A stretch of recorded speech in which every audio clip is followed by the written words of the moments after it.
Hi, I'm Bob Minniti, and today I wanted to talk to you a little bit about credit card fraud. I want to give you some examples. Most people aren't aware of just how easy credit card fraud is. In today's world, it's very easy for me to steal people's credit card numbers using skimming devices, or even purchase credit card numbers on the internet.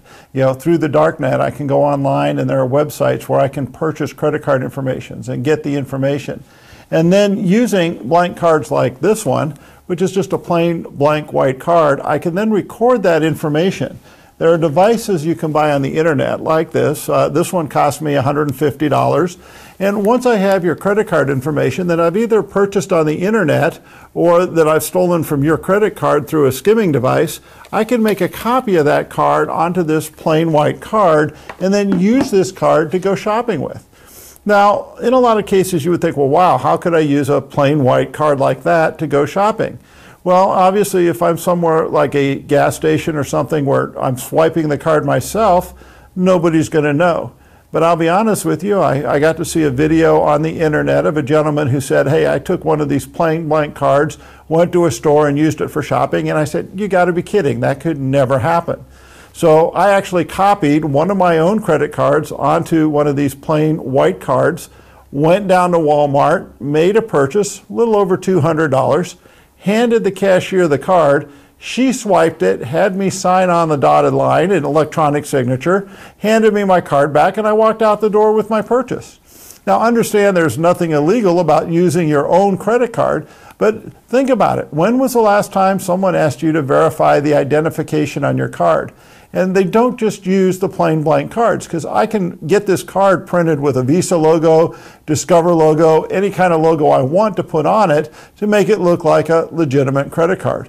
Another thing that's commonly done is they'll take a gift card and then they'll go ahead and erase the magnetic strip on the gift card, put your credit card number on it so it looks like they're using a gift card from, let's say, Best Buy, when in reality they're charging your credit card because they were able to steal that information or purchase it on the internet.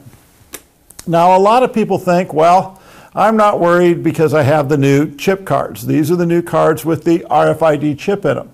Well, there's a couple of drawbacks. They are safer than the magnetic card because now I can't buy the information on the internet.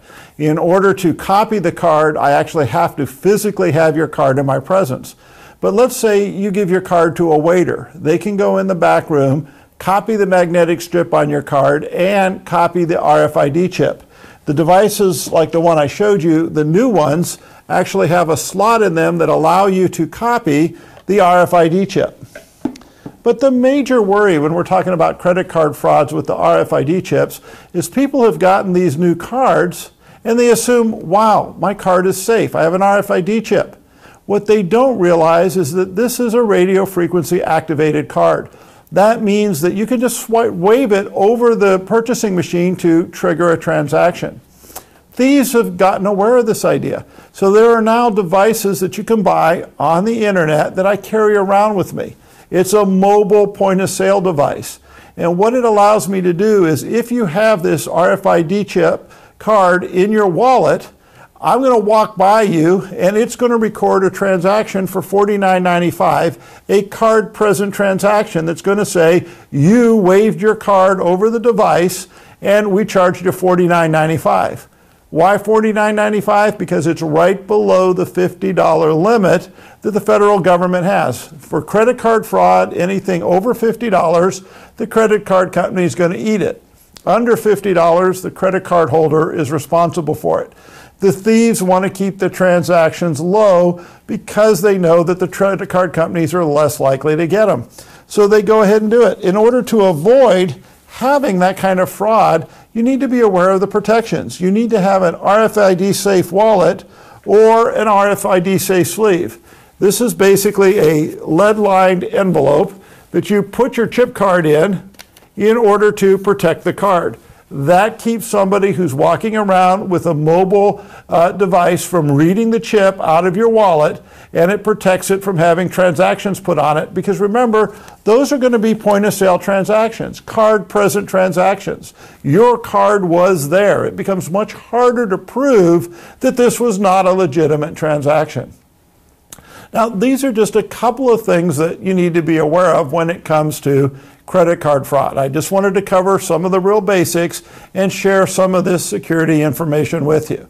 Thanks a lot and have a great day.